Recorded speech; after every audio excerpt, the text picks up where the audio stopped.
lesson 8, we are going to be talking about graphs of simple nonlinear functions. So again, we've been spending a lot of our time with linear functions. Now we're going to start talking about what it means to be nonlinear, which we already know, but let's maybe work with those more. So let's look at this example here. It says, consider the function that assigns to each number x the value x squared. That means every time we put in an x to get our output, we're going to take that number and square it, multiply by itself. So do you think this function is linear or nonlinear?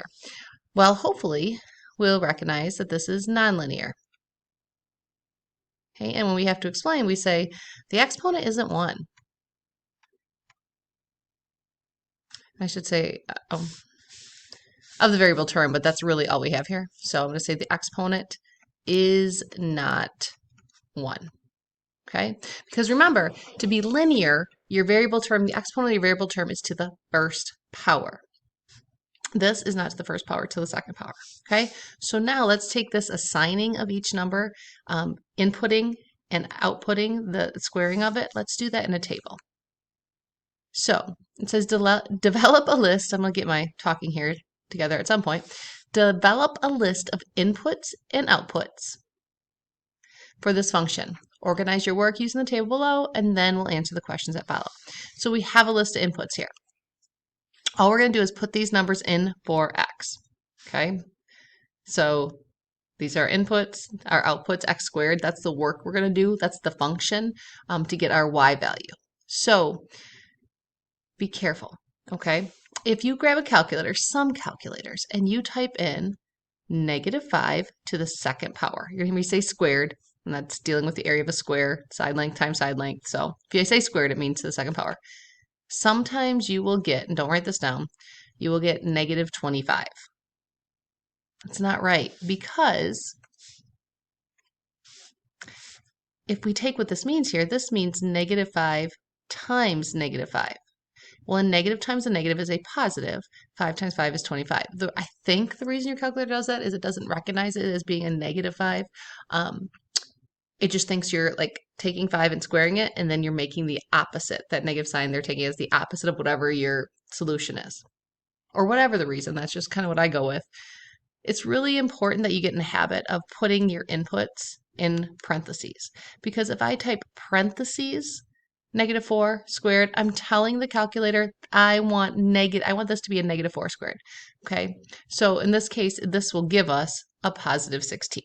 Okay, so you always can't just always trust what the calculator puts in, because it might be operating on a few different rules that you're just not familiar with yet. Okay, so when we do all of this, we're just going to keep inputting these numbers, squaring it. That means -3 times -3, which is 9. I'm going to move over here and keep it in the box. -2 times -2, that's what it means to the second power, it's squared, equals 4. -1 times a -1 is a +1. Well, 0 times 0 is 0. Now, positive numbers I don't usually put in parentheses. You can. It doesn't hurt it. 3 times 3, so 3 squared is 9. 4 times 4, 4 squared is 16. 5 squared, 5 times 5 is 25. So you're going to see I wrote some duplicate numbers here, and this is something new, right? We're used to only, putting one number in, only getting one number out, okay? That doesn't mean this isn't a function. Because our outputs are the same, we don't have any same inputs, okay? So be careful of that. We're just dealing with a function here who's not going to be a straight line. Now we're going to graph them, plot them as ordered pairs. Now remember, this is, the ordered pair, -5, +25. This is the ordered pair, -4, +16. This is the ordered pair, -3, 9. You kind of get the picture. So I'm going to just start doing that on our graph here. Remember, this is our x value, and this is our y value. So we go left to right, move it first. So I'm going to go to -5 on the x-axis, and then I'll go up to 25. Now you'll notice my scale here. I go by 2s, so 25 is going to be halfway between 24 and 26. -4, 16, come to -4. I'm going to go up here to -6. I'm sorry, +16. -3, +9. -2, +4. Okay, so it really doesn't, it's still kind of looking like a line here, but watch what happens as we keep going. -1, +1, 0, 0. Now we get down here. This is the ordered pair 1, 1, 1, 1. Now notice it's no longer going to be a line here, right? Can't even blame it on human error. 2, 4, 3, 9. We're getting like the y values, the outputs are repeating. 4, 16, and 5, 25. Okay.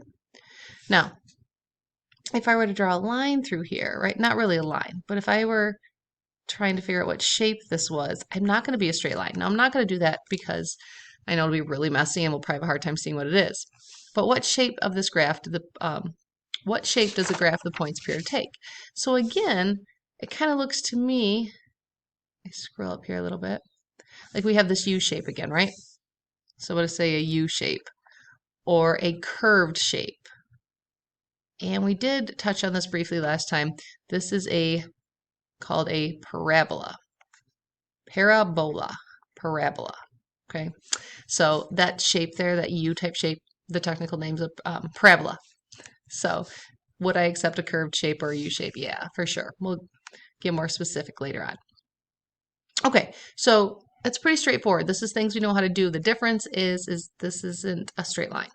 But how we do the stuff doesn't change. Now let's talk, when we have linear equations, we have the same rate of change, the same slope.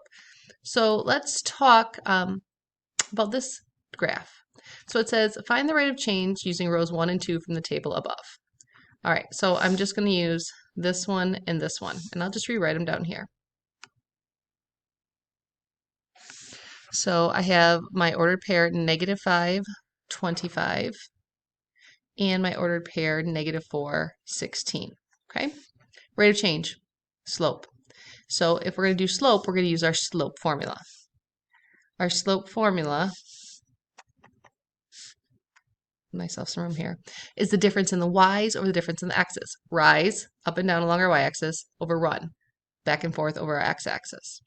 So I'm going to say y sub 2 minus y sub 1. Make sure we're subtracting the y's over x sub 2 minus x sub 1. So identify your points. This is xy, this is x, this is y. First point, second point, and as we talked long ago, doesn't matter if you made this the first point and the second point. It's still going to work out. If you do that step, now it's just inputting numbers into this formula. Excuse me. So my y2 is 16 minus my y1, which is 25. Over my x2 is -4 minus my x1, which is -5. -4 minus -5. Don't lose one of the negative signs in there because it gets pretty confusing. We can change this to addition. Keep, change, change. Subtracting is the same thing as adding the opposite. Keep, change, change. I really like doing it when there's minus a negative because we get rid of that negative. 16 plus a -25 is going to be a -9. -4 plus 5 is going to be 1. And so we get a slope, a rate of change of -9. All right, so now it wants us to find the rate of change using rows 2 and 3. And I will just tell you, so I'm going to scroll back up. This is row 2 here, -4, 16. And row 3 is -3, 9. Okay, just coming from the table that we just did. Okay, again, I'm using my slope formula, y sub 2 minus y sub 1 over x sub 2 minus x sub 1. And I'm just going to identify points. First point, second point. Okay, I just tend to do it like that. You can switch it around, it's fine. Now let's sub it in. Y sub 2 minus y sub 1, we get 9 minus 16. Okay, notice I'm going back and forth between the points. Don't go x's and y's here. And then I have -3 minus a -4. Then we just compute this, right? Keep, change, change. 9 plus a -16 is going to be a -7. Keep, change, change. -3 plus 4 is going to be 1. And we get a slope, a rate of change of -7. We're not used to getting different rates of change, are we? This is nonlinear, though. That's a big difference between linear and nonlinear. Nonlinear, they don't have to have the same rate of change. So it says, return to your initial claim about the function. That was the first question. Or if I look at my notes here, it said, we said the exponent isn't 1. We expect this to be nonlinear. So is this linear or nonlinear? Oops. Well, they have different rates of change. We don't have a constant, right? We say that this is nonlinear, okay? And justify it? Well, I don't know, as many as possible, but this is what we're going to say for this one. We have different rates of change. Okay, so we know it's nonlinear because it doesn't have that exponent of 1. But we also can test it out. We can see that it's curved. We can see it's not a straight line. We can check out our slopes, our rates of change, and see that they're different. All of those reasons is why it's a nonlinear function.